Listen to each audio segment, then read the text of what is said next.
In 1936, in Owensboro, Kentucky, a young black man named Rainey Bethia was accused of raping and murdering an elderly woman in her bedroom.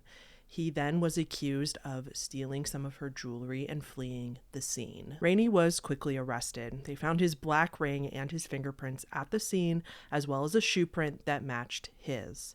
Additionally, Rainey confessed to the crime on numerous occasions. However, historians debate whether Rainey was actually guilty. Remember, this was a black man and the victim a white woman in Kentucky during the Jim Crow era. And if you actually dig further into this case, the shoe probably matched, but it wasn't an extremely conclusive piece of evidence. Rainey had previously been hired by the victim, Leisha Edwards, to clean and be a handyman. So his fingerprints being in her room did not mean that he committed the crime. Furthermore, there were other suspects, such as a white man who lived nearby, who had a history of theft, and he was barely investigated. And last, there was also some evidence that his confessions were coerced. Allegedly, one of the confessions was given after hours of a rough interrogation. He was never offered or given a lawyer present when he confessed, and there was no signed confession. Combine all that with extreme public pressure to convict somebody for Leisha's murder, Rainey's trial was then also very rushed. Rainey also had an all-white jury determine his fate, and they deliberated for all of 4.5 minutes. This is how rushed it was. Miss Edwards was murdered on June 7th, 1936, and Rainey was executed for the crime on August 14th of the same year. Was Rainey guilty of this crime? I'm not saying he wasn't. It's quite possible that he was and is guilty. But was he given a fair and just trial? Absolutely not. Rainey was sentenced to death by hanging, and his execution would be public. Public executions were very common back then, but Rainey's execution would be the last public execution in the United States because of the spectacle that it caused. 20,000 people attended Rainey's execution. It was a circus, and it was purely entertainment. No one cared about justice. People were setting up hot dog and snack stands.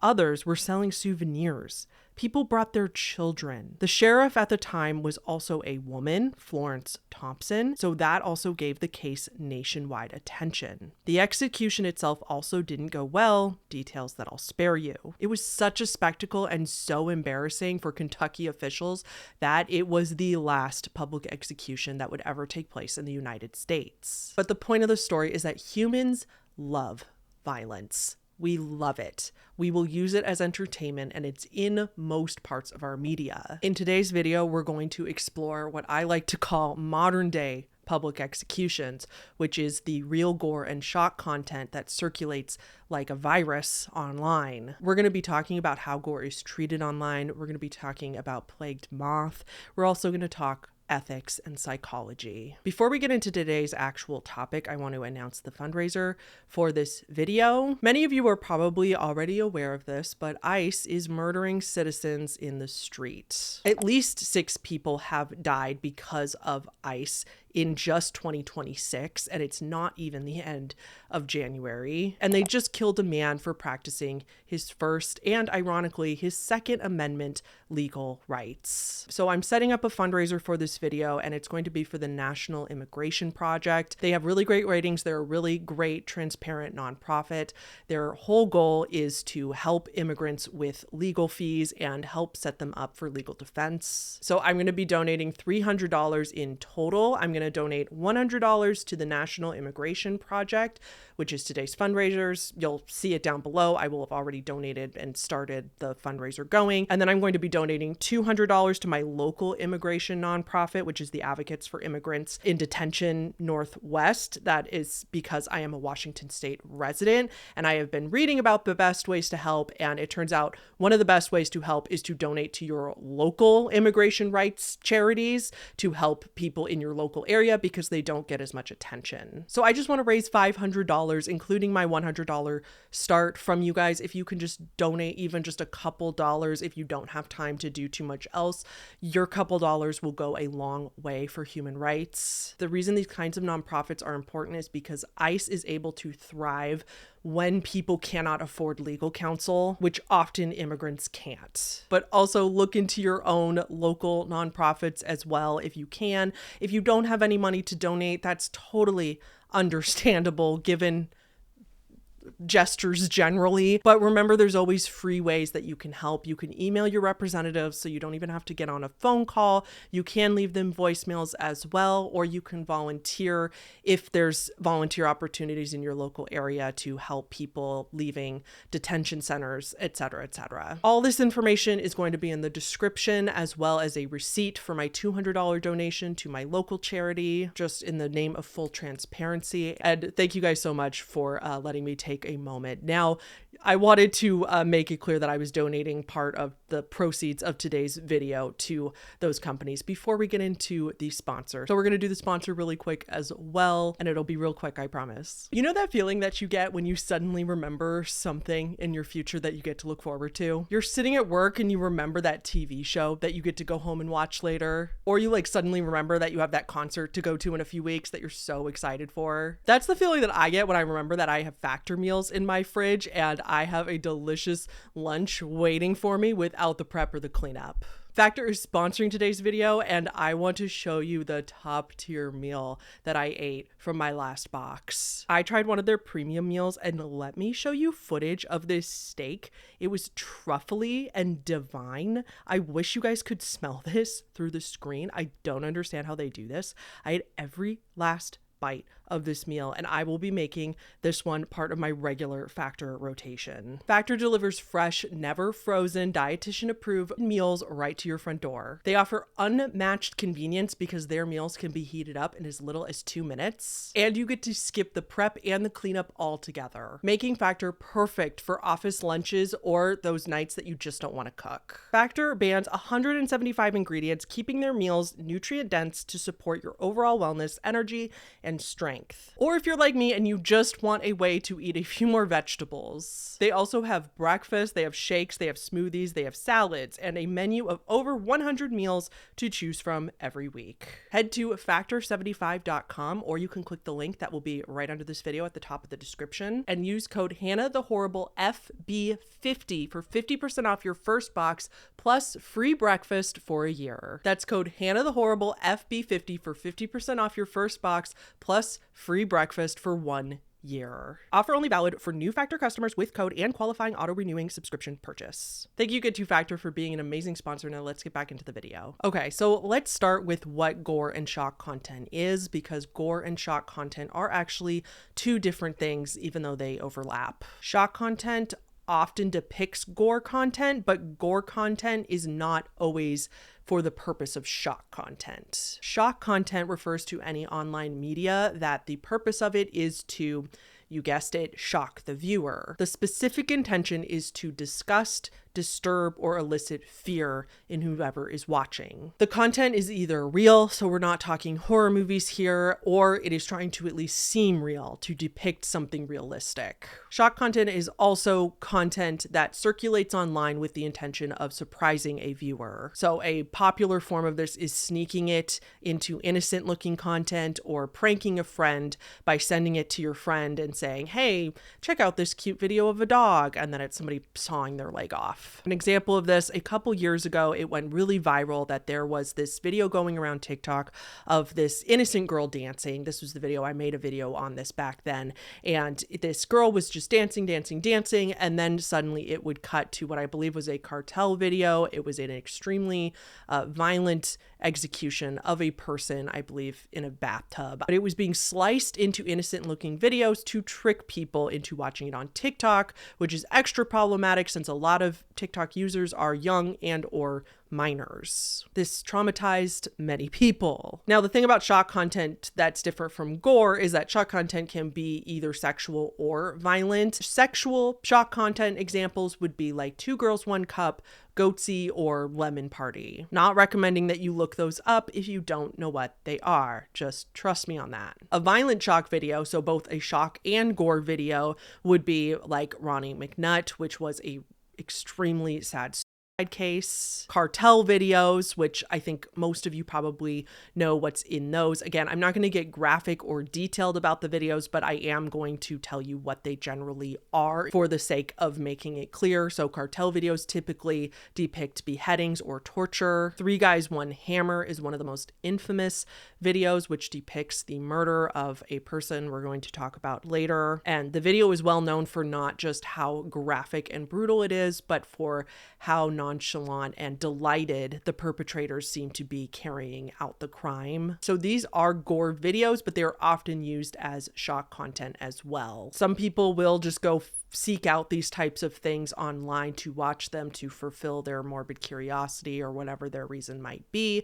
Sometimes they are circulated online and used to specifically scare and shock people. So the legality of gore content is also very important in this discussion. Real gore videos and photos online in the United States, at least, is perfectly legal. That's why there's no consequences for posting or seeing this stuff.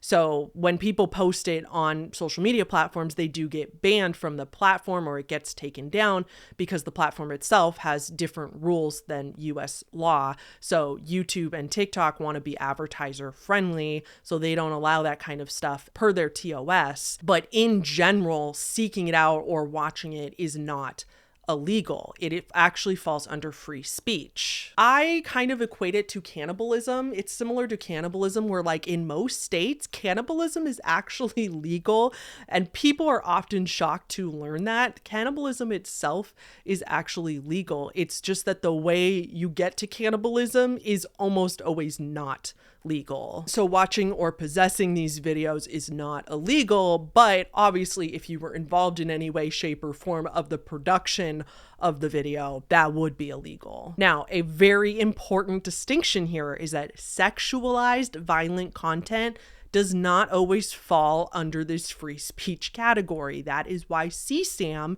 is illegal. CSAM is inherently violent no matter what it depicts, but it is not protected under that free speech because there is a explicit sexual element to it.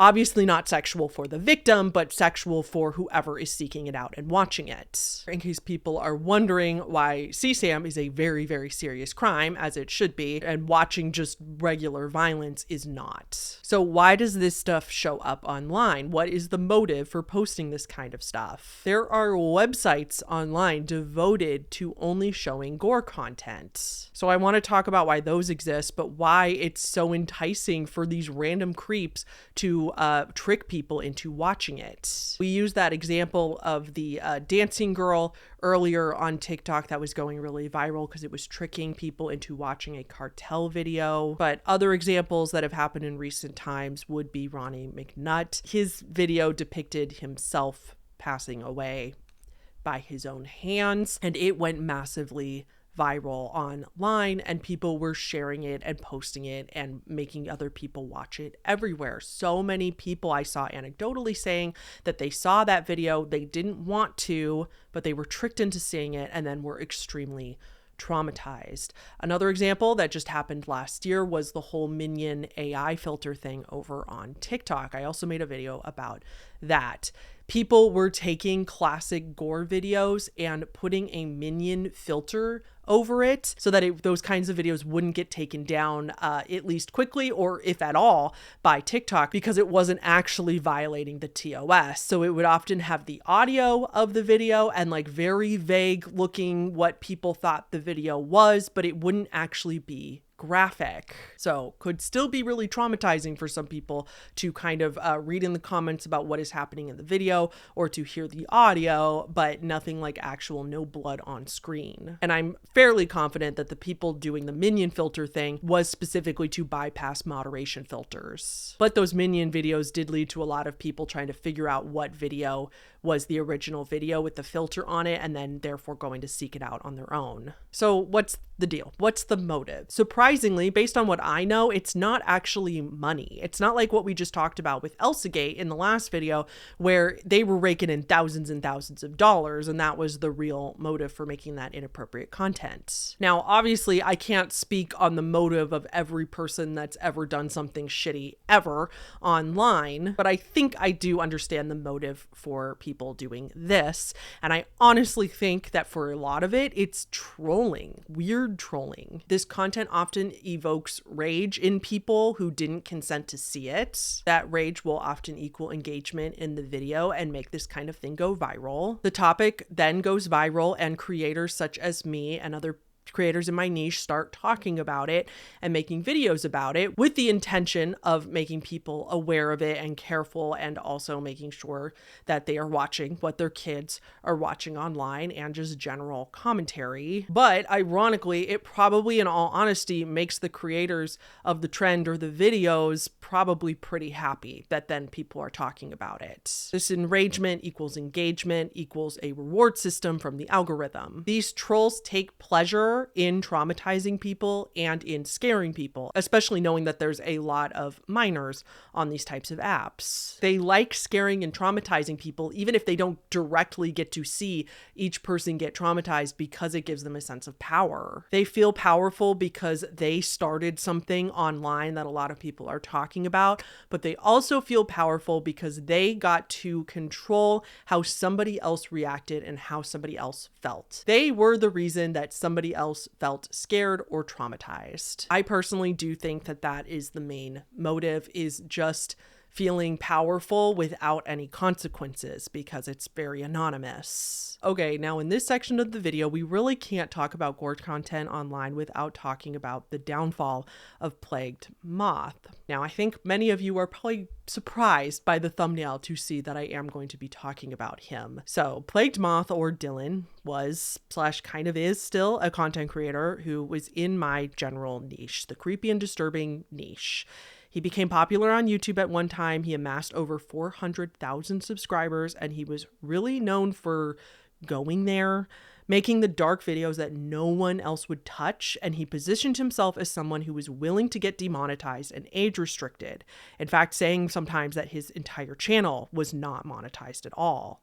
I think that's what the initial appeal was for a lot of his audience, and I do understand that. Like, when a lot of the YouTubers you watch, that is their full-time job, they're using sponsors and ads and they are making money, I do understand the intrigue for a creator who would purposely not be monetized, because they have a lot more freedom and they don't have to censor themselves as much. It's intriguing when a YouTuber is making consistent content, but they are not in it for the money. But spoiler alert, Moth was definitely in it for the money. So when I say he was really going there, Plagued Moth was making videos on shock and gore content. He would give some context around the videos, a particular gore video that circulates online, and then he would react to that video in his YouTube video. Of course, as he was reacting, he would heavily blur out the video that he was reacting to, because even if he's demonetized, YouTube was not going to allow that content on YouTube. And so he would heavily blur it, but often leave in the audio still. He would also explain in pretty graphic detail what was going on in the video as you were watching it. Oh god, I got him on. See, he don't even he don't even resist. Like, he's got a drum mag. They all got drum mags on those guns. From the back. Oh god. Never mind, I remember why this is so bad. Fucking shit, man. Oh no, that's bad. And I want to start off with the disclaimer that it is kind of a faux pas that I'm talking about him at all. Not because any of the things he's accused of are okay or right. It's just that you generally don't call out other creators in your niche, especially in a niche like mine where we're all extremely supportive and very, very kind to each other. Most niches, you will notice this. In most niches online, now that you've noticed it, you'll notice it. Most people don't call out other people in their actual niche. There's some pretty problematic anti-MLM creators out there, for example, and you will never catch another anti-MLM creator calling out that person. You just won't. So all that to say, I'm kind of breaking a social rule by making this section of the video, and I'm not trying to make it seem like it's some bravery on my part or that I'm doing a public service or anything like that. That's not what I'm saying. I'm not risking a lot of backlash here, considering the fact that Plagued Moth is pretty universally unliked now. But the reason I felt like I had to talk about him if I wanted to make a video like this is because he is a 100% prime example of how not to do gore content. Now, for many of you, you've probably never even heard of Plagued Moth, so I will give you context here. If you want like full deep dive, like really, really deep dives into every little thing that he's done that people don't like, there are a lot of expose videos out there. I personally recommend the Lanza. I'm so sorry if I'm saying your name wrong, Lanza video, and I will link his video down below because I watched his video several times to kind of get a good grasp on everything for this video. There's going to be some of his clips in here, but I do recommend going to watch his whole video because it was very well done and put together. So quick rundown of the reasons that people don't like Plagued Moth. I'm just going to call him Moth from now on, that are unrelated to Gore, again, so you can get the full picture, but we're going to mostly be focusing on his problematic behavior around Gore for the sake of this video. But just as a summary, so his wife was in her later 20s when she and Moth started dating when Moth was 18. And she later, there is documentation that later saying she admitted that they met when Moth was 17.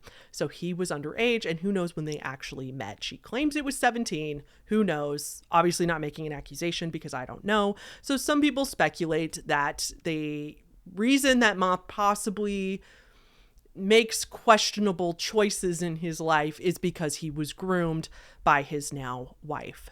That's not an accusation. Yet again, that is just something online that people speculate. I am not involved in the specifics of that.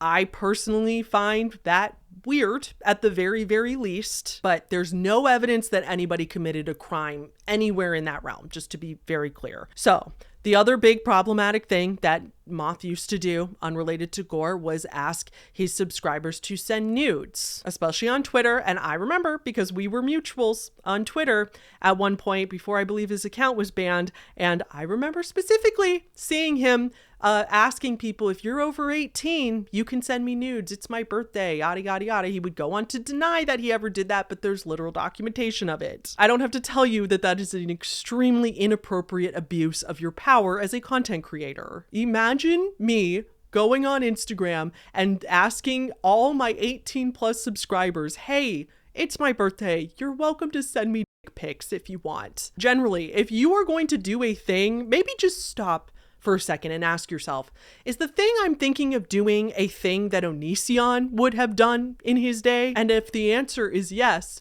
you do not do that thing. Like I said, we used to follow each other on Twitter, and I remember he quickly made me uncomfortable on Twitter. Again, I didn't want to call out a creator in my own niche, but I remember he would post intimate details of his sex life with his wife, and it just felt like we were all being involved non-consensually in his sex life. And I understand Twitter is the Wild West. I understand Twitter, you're allowed to post porn and all kinds of inappropriate stuff on Twitter. I do understand that, but it just, I remember being like, that's something I didn't want to know, but thanks. I have no proof of these screenshots either, to be honest, because like I said, his Twitter was banned. I don't think I could find them anymore. I never saved them or anything. The other thing that really, really rubbed people the wrong way is that Moth would often just dole out sob stories about how his kid has type 1 diabetes and how he is running out of money for their insulin pump and that he needs everybody to sign up for his Patreon and donate money and everything so that he can feed his kids and so that he can afford the medication for his child. For me and my family personally, this is a horrible timing. I just put down over $5,000 for my daughter's insulin pump. She is a type 1 diabetic. She's insulin dependent. The rest of the video will be him asking people to keep up with the news, that he won't get a normal job because reacting to Gore is a job in his eyes, and that hopefully Subscribestar will follow through after he signed up for that website. Cry a bit about almost losing his diabetic daughter, and ends things off talking about random stuff like why he started to make his videos and other things like that. Within the next 24 hours after getting his Patreon taken down, Moth has started to promote his new GoFundMe that he and Andrea set up together, saying that it was because Subscribestar's payout system could take up to a month, and say that TCR is attacking his family by taking away their income for reacting to Gore, and that they've exhausted all their savings already and need as much help as they can get. The general chat on his Discord server will get wiped on March 4th, and he would continue to e-beg on Twitter for donation money on Cash App and PayPal for grocery money on the 5th. All while the GoFundMe was inching ever closer to its goals, Andrea would update people saying that they're able to make rent thanks to their fans' help. Some of his fans will start to show their annoyance with this constant e-begging and voice their concerns on Twitter as well. Despite the massive irony of bragging about making $10K a month on Patreon and going straight into e-begging not even a week after losing the account, his Subscribestar was looking to be getting the money back to where it once was at, want to get back to asking for money from his subscribers, this time starting up a Buy Me a Coffee page to do so.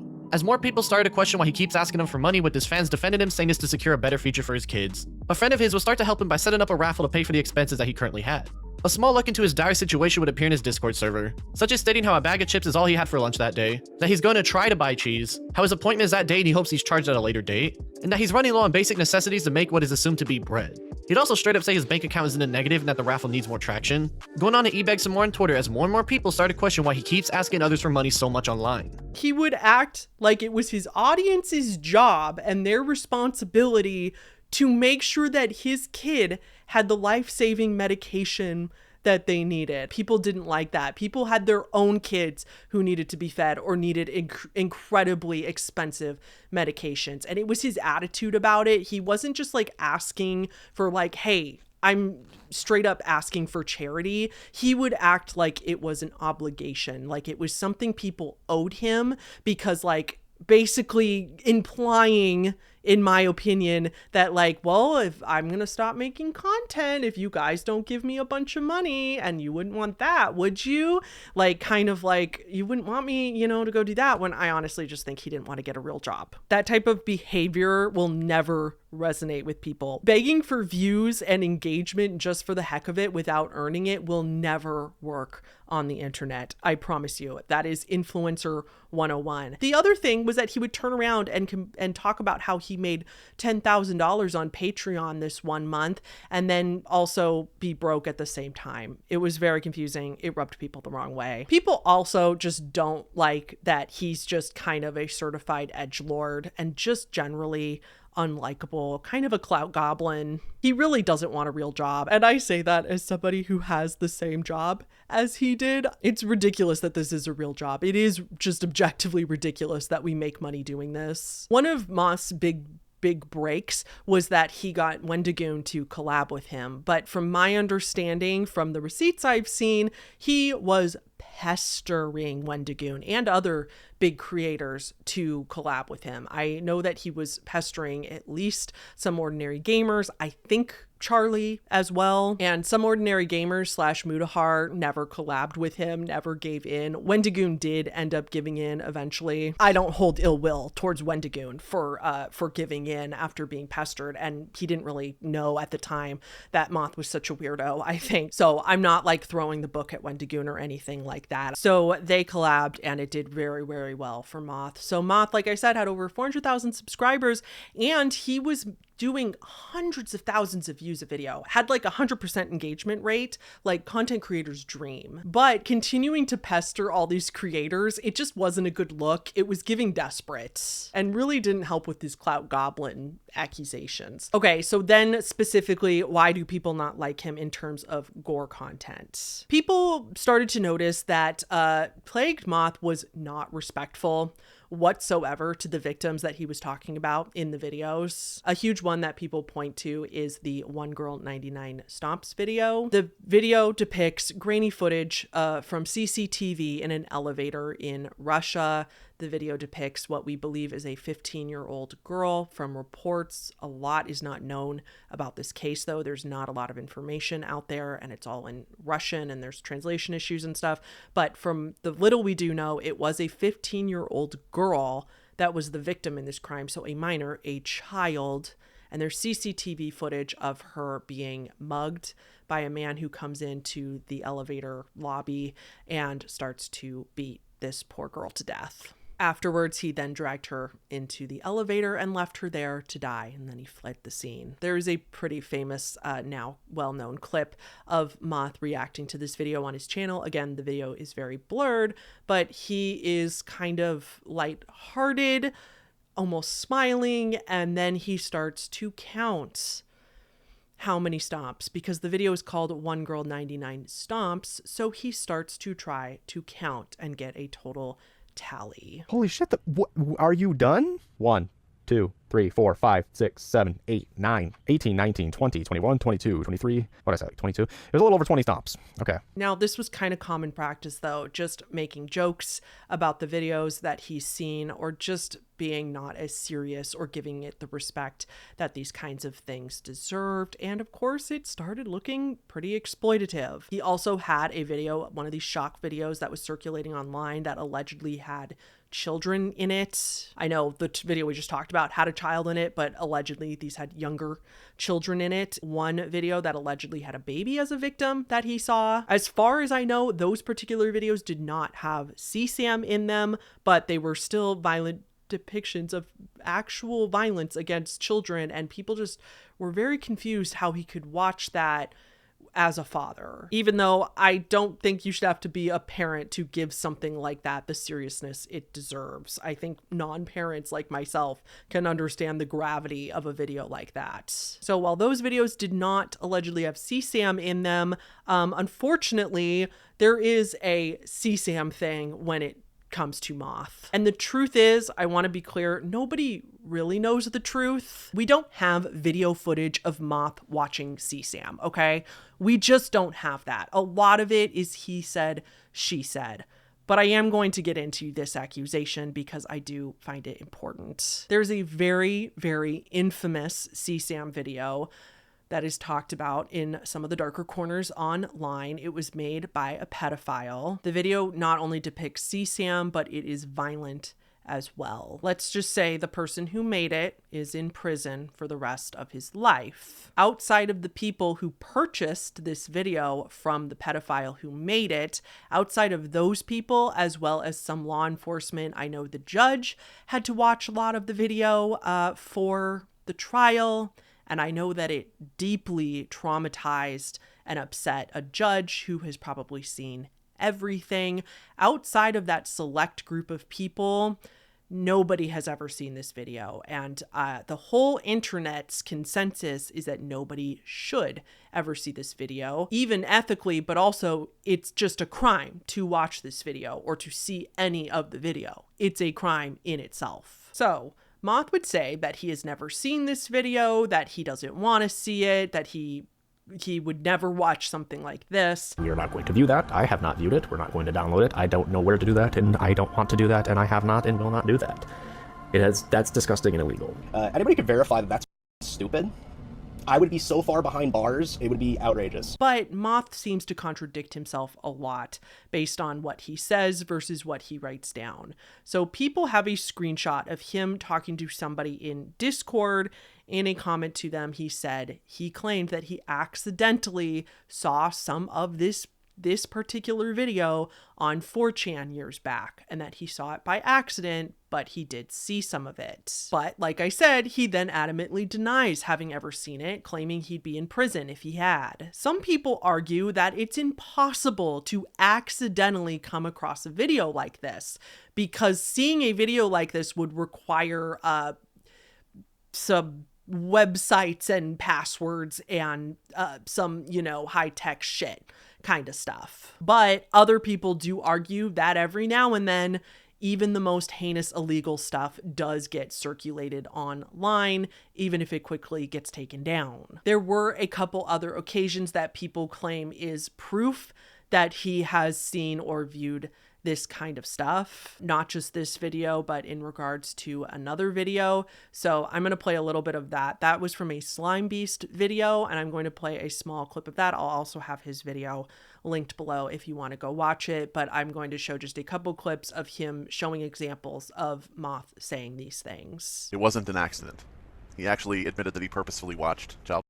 We're going to go back to a 2021 stream, I believe it was January 2021, where Plague Moth was just talking with his chat, kind of chilling and chatting, and he gets on the topic of a TikTok user by the name of, so Plague Moth, of course, jumped on this because, CP is like his bread and butter on his channel, and he made videos, I think it was at least 2 videos about this scenario, And he showed that these videos existed on his stream, so we know that they were there, even if he's taken them down since then. Then he goes into talking about the case. Now we have Plague Moth on his stream saying this. The most disturbing. Oh my God, there's an actual question in there? Holy shit. No way. The most disturbing topic I've actually covered? Kind of hard to say, I guess. Probably the TikTok child thing. And then actually, I take that back. That was pretty bad, but the most recent Ryan thing, that's probably the worst because there's actual, like, I had to see some fucked shit for that one. You didn't have to watch it. I don't know what the hell this phrasing is. I had to watch some fucked up shit for that. You didn't have to. You literally do not have to. But yet he says he did. And there is another statement he makes that probably is something he would point to trying to debunk this claim. And I want to show that right now, sort of in fairness. This is where he says that he watched a censored version, which may sound familiar because this is exactly what he says about the other CP video he's accused of watching. Basically, TikTok is like, the shit will get shared on there and it gets removed quickly, but the problem is it pops up in what is called your For You page, which is like your feed, like your Facebook feed, your news page, and it plays automatically no matter what. That's how I found out about this shit. And in the last video specifically, I saw censored versions of this, thankfully. And the original TikTok like incident that I reported on, I was reporting content that I saw, so inadvertently, yes, but it's not like I'm keeping shit and like keeping on my computer editing it. I don't have to go through anything like that. Like I wouldn't do these videos like that. So there's two possibilities here. Either Moth is lying about not seeing it, or he's lying about seeing it. It's possible that he's just such an edgelord and, you know, wants to be seen as the true gore god and herder of feelings, that he is lying about seeing it, so he's telling people he's seen parts of it even though he hasn't, or he did actually see parts of it and admitted to it but then realized how bad that is and how that could actually get him into legal trouble, so he then later denied it. And by the way, if you truly came across something like that by accident, there would be no other thing to do except turn it into the police. If it truly was an accident and you didn't mean to see it and then you're traumatized by it, there's nothing, the one step would be to call the police. My personal opinion, even though it'd be really embarrassing to admit that you were just trying to be edgy, the safest bet would be to just admit that, like, no, I was lying about seeing it. I know that's really embarrassing, but I just wanted to seem like as badass as I was trying to portray myself as. And so I lied about seeing that stuff, guys. I never really saw it. I mean, if that's embarrassing, but it's better than admitting to illegal activity. So I just don't understand why, if that was the case, why he wouldn't come forward with that. But I don't know. And then the last big controversy around Plagued Moth was that he was just straight up selling a library of gore on his Patreon. The videos that he posted on the main channel would be posted on Patreon uncensored, so without the blur. And then he allegedly had this link that you could access through the paywall that would be his library of gore that he basically had all in one place. Now, to be fair, the gore videos he was putting behind a paywall were available other places, right? It wasn't like it was only something he had access to and you had to pay Moth in order to watch these people's deaths. These were all videos that people could find somewhere else online if they really wanted to. So why does it matter then that his reactions to these videos and these videos are on his Patreon? I think it's because he was reacting to this content as if it was entertainment, sitting there and going, okay, this is happening, this is happening. Oh my God. Oh my God, that was so crazy. Oh my God, you guys. So this is what happened to this video, making jokes, making it lighthearted, and he's literally watching somebody's life end. He can't make the argument, I just laugh when I'm uncomfortable. He can't do that. That argument is null and void for him because he calls himself the gore god. I'm sorry, you don't get to then claim that you're just laughing or making jokes because you're uncomfortable. Nope, you're the one who claims you're more desensitized than anybody else. And then there's just kind of what I was alluding to, the fact that he's actively spreading and sharing these types of videos online, spreading them more than they were before he got a hold of them. And I think that there's something to be said about that. Even though they were publicly available online before, people could find them. It's not like he invented them or was the only one who had access to them, but he was actively sharing them and making it extremely easy to find. For the most part, a lot of people do it's easy to find, but you kind of need to know where to go and what you're looking for to find those kinds of videos. And so I think there's something to be said about the fact that he was like, here, pay me $5 and you don't have to search. They'll all be at your fingertips. Now, as we close out the Moth section, I will just urge you all to please don't go harass him or comment on any of his socials. He is around. He has made a second channel on YouTube, but it's very small. He gets barely any views. And I just think he has been punished for all the stuff that he does. We don't have actual clear evidence of a crime or anything on his part. He's just done a lot of really shitty things morally, but I just think he's been punished already. I don't think he's taken accountability for what it's worth, but you know, like I said, his channel only has 10,000 subscribers now. His second channel, he lost his Patreon, he lost his big channel. Like, I think the consequences to his actions have been well communicated to him by this point, whether he thinks they're fair or not. And I just don't think we need to dogpile, because the more people dogpile, the more he'll just be able to say, I'm getting bullied or harassed. So it's better to just leave him alone at this point. Okay, so let's talk about the psychology for a few minutes. I know a lot of people find it really hard to believe because they would never want to engage with or see any of this kind of stuff. And like, honestly, love that for you. But there is, whether you like it or not, an entire gore community online. There are places where people gather just to watch this kind of stuff. So we have to ask why. Now, I myself have seen quite a bit of these videos. I've seen quite a bit of real gore.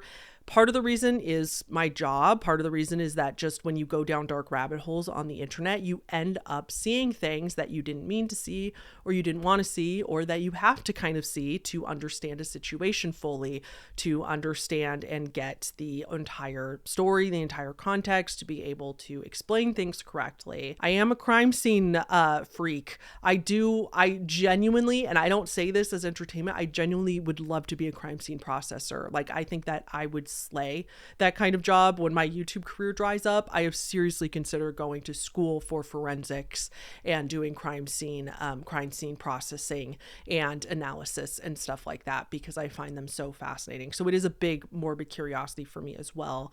But for me, it also started with kind of proving to myself that I could handle things like that. Like, I kind of overcorrected because as a kid, I was a very scared kid, couldn't watch any type of even mildly scary movie.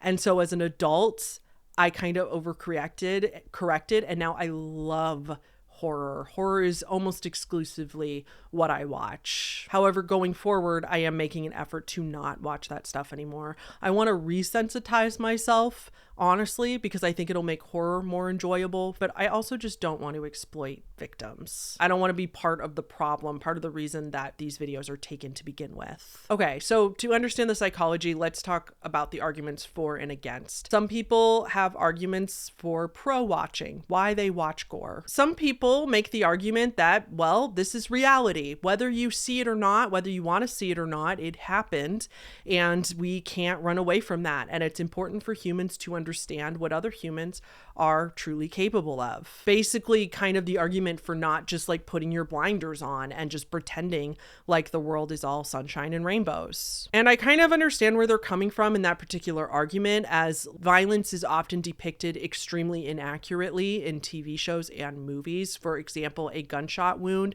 in many movies, especially like lower PG-13 movies, if somebody gets shot, if the less blood, the less of a spectacle and suffering there is after the gunshot in the movie, the lower age rating it's going to get. The more likely it'll be PG-13 rather than R. Whereas when there's more, basically when the gunshot incident is more realistic, it then gets rated R. Which, if you think about that, that's really, really, really fucked up.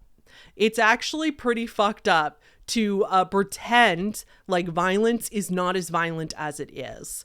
Because the reality of getting shot is a lot more excruciating, horrible, slow. The biology of what happens, again, I will spare you the details, but the biology of what happens when somebody is shot, say in the chest, is quite quite brutal. So some people carry out violence thinking it's going to be like what they see on TV, thinking it's going to be just as easy or kind of like a video game from what they see on TV. And people for this kind of content argue that it's important to see what it really looks like, what actually happens. For others, it's fearing those kinds of situations that they see in these videos. So becoming desensitized kind of is the goal because it makes them feel stronger. And I will admit, for me, this was kind of part of it. Your imagination of a scenario will always be worse than the scenario itself, no matter how bad the scenario itself is. So it helps people kind of decrease their fear in it if they can just see it, just get it over with and know what it looks like. And going off of that, some people say that it's to prepare for real life scenarios. So being a little desensitized can make you react better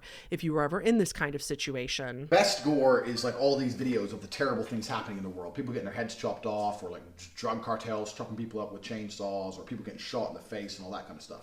I watch all these things, and I don't watch them because I'm some kind of sicko. I watch them to try and desensitize myself.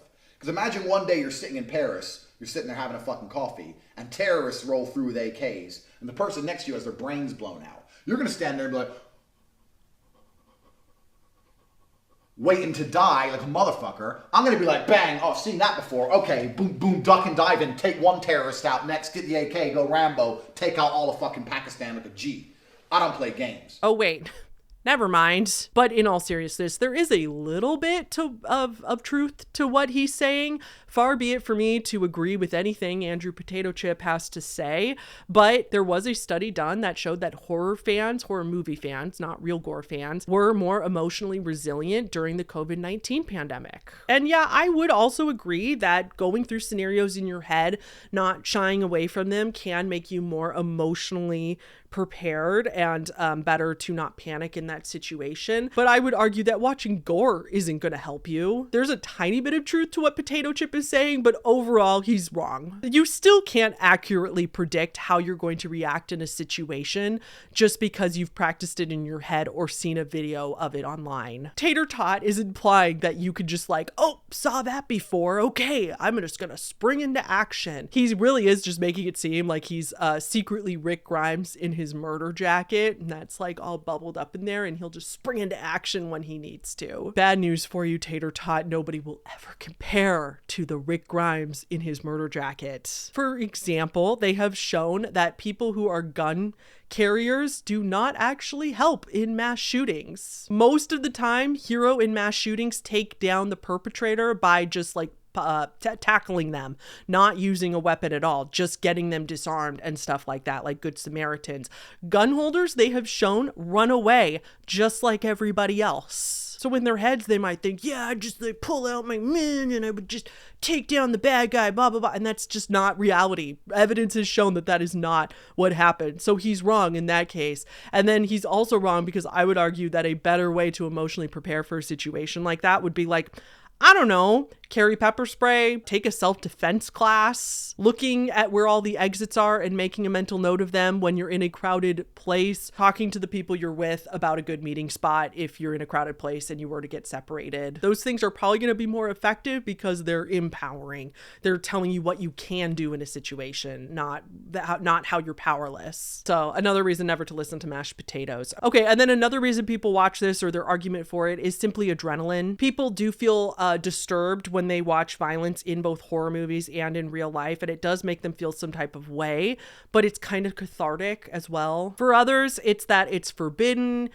Doing these kinds of things in real life would be against the law. So watching them kind of turns it into a thrill because you're kind of indirectly experiencing what it would be like to be violent. And then the last common reason that we'll talk about is something called benign masochism. There's a lot of things in this world that are just objectively unpleasant or painful, but we like them anyway. Eating food that's spicy, even though it's so spicy it's not enjoyable, but we do it anyway. Watching a really, really sad movie, knowing that you're going to be depressed. Watching a violent movie, knowing that it'll make you cringe or be painful to watch. Riding on a terrifying roller coaster. Walking through a horror movie attraction with the actors jumping out at you. That's benign masochism. It's those situations where we know overall we're safe.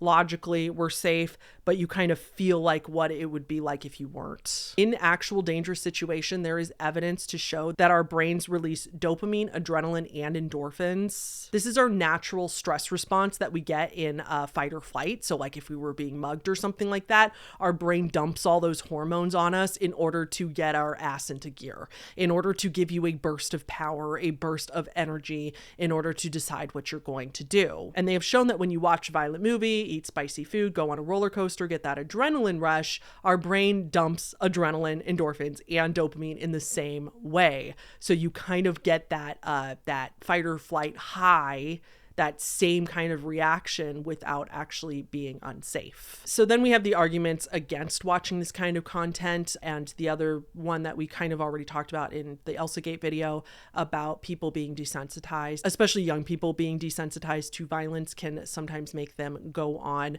more likely to commit violence in their lives. But I do want to be very clear that it's really hard to know this. It's really hard to know for sure. They've done a lot of studies on whether violent video games, violent movies, and of course by extension then these kinds of gore videos actually make people more violent. And it's very mixed. Like some evidence suggests that maybe, but other stuff suggests that there is a very weak or no connection. And it comes down to correlation, causation, nature versus nurture. It's very, very hard to say if somebody is committing violence because they're desensitized, because they watched a lot of it, or is this an already violent person who already kind of had low empathy or kind of already had violent tendencies, so they were attracted to that kind of content and watched a lot of it because of that chicken or egg kind of situation. Some people claim that watching this really gory content online encourages copycat killers. So an example of this would be Luca Magnotta making One Lunatic, One Ice Pick. A lot of people believe he was inspired by the Three Guys, One Hammer video, but that's just a very weak link. That's one person that maybe did a copycat killing, but I don't think that him seeing Three Guys, One Hammer made him want to commit murder. I think Luca Magnotta was going to commit murder no matter what. You know what I mean? I don't think that that was going to stop him from doing something heinous. I am a huge horror movie fanatic. I don't have a violent bone in my body. Not once has seeing these videos made me anything except more adverse to violence. And every horror movie enthusiast that I've ever met is the same way, has no violent bone in their body. Nothing about these movies makes them want to go commit violence. So I personally interpret the kind of findings that it's more likely that somebody who's already probably going to commit that in their lifetime anyway are more attracted to watching a lot of violence. So then after they commit the atrocity, so then they could say, look at how much shoot 'em games they played. Look at all these horror movies they watched. I think that's kind of a weak argument against this kind of content. I think the biggest, most important argument against this kind of content is that gore content is showing real people, a real human being. Every one of those gore videos that you watch or that people have watched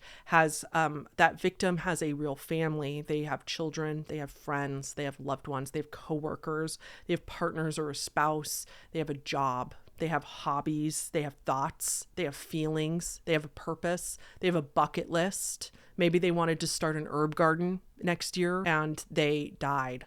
They died in the most horrific way. They died before they were supposed to, and somebody made the choice for them. They went through unnecessary pain, and then it was filmed. Someone held up their phone or the CCTV camera was running and they filmed the last moments of another human's life on Earth. And then for whatever reason, they chose to share it online. So then the family that lost their loved one has to go on to not only grieve their death and grapple with the fact that they died in this terrible and unfair way. Their loved one suffered. Their loved one didn't go peacefully. And then through the worst thing that has ever happened in their life, they would learn that a video of their loved one dying is circulating online.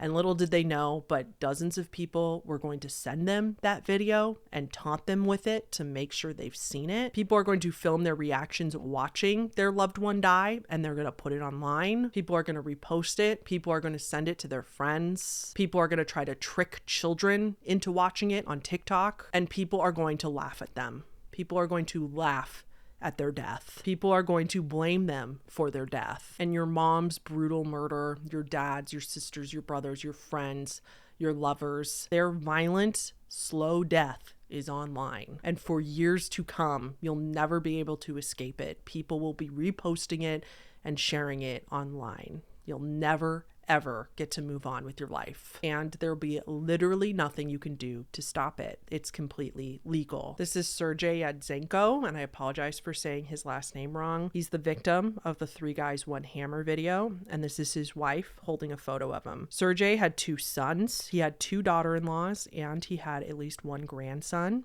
He loved to cook. He was gentle. He was positive. He had a great sense of humor. He loved taking his grandson on walks. He survived a major tractor accident earlier in his life, and then later he survived cancer. He had 4 dogs, and his wife said that he loved to weave baskets. He loved his motorcycle, and he was on his way to see his grandson, who he would go visit anytime he got the opportunity, when he was murdered. He was only 48 years old. This is June Lin. He is the victim of another shock video that goes around called One Lunatic, One Ice Pick. We've talked about his murder on the channel before. He was an international student from Wuhan and was studying computer engineering in Canada. He worked part-time at a convenience store. His mom said he loved helping people. His friends called him reliable. He had a cat, and that cat was his baby. He took French classes, and he was just a good person. His family misses him so much. He was 33 and had just broken up with his boyfriend a few weeks prior to his murder. He was simply looking for some companionship. Ronnie McNutt was a veteran who served in Iraq. He was passionate about his Christianity, and he would frequently live stream on Facebook just to chat with his friends and with his viewers. He loved the theater, and he was into Comic-Con. He worked at a Toyota manufacturer. He had a brother and a sister. He was 33 too, and passed away as the result of his depression while live streaming. He was not in his right mind at the time, and his friends do not believe that it was his plan to do it on camera. His loved ones were trying to intervene and trying as hard as they could to stop him, as it was obvious by the live stream discussion what Ronnie was considering. They called the police, who were on their way, and tried to report the video so if the worst did happen, which it did, it wouldn't be on the internet. But Facebook refused to take it down, and the graphic video was up for hours before social media finally did take it down. My overall ask is to just stop spreading this stuff. If even a few people can be dissuaded from spreading or sharing or reposting any of these types of videos online, then that will make an impact. I'm choosing not to watch these things anymore because I personally do believe that even watching it is exploiting the victim. And it's not fair to watch these things even in private without the family's express permission. But obviously, I would never know the difference if you continue to watch these things or not. All I ask is that if we stop sharing it, the reason that people upload these in the first place is because of all the interest and engagement that it gets. Information for the Patreon will be down below if you are interested in our kind of dark psychology of, human sexuality, iceberg that we're working on over on the Patreon. There's already like 11 parts up, so like almost 11 hours of content over there. If you're mid-tier or above, please read the details down below before signing up. Thank you again to Factor for sponsoring today's video. Please use my code if you're interested in trying them out. And of course, just a reminder to take action against ICE in some way, in whatever way you're capable, whether that's donating $2 to the fundraiser on my video, donating $5 to your local immigration defense charity, or whether it's just writing a letter to your representative. Whatever you can possibly do will help. Thanks so much to the top tier patrons on the screen. Our newest top tier patrons this week are FBI Agent Mark, Misha A, CJ, Shy Chai 666, and Vampira. I'm gonna be like, bang, oh, I've seen that before. Okay, boom, boom, duck and dive in, take one terrorist out, next get the AK, go Rambo, take out all of fucking Pakistan with a G. I don't play games. Fest hela dagen. Mjöl från livets grott kvarn. Bullfest hela dagen.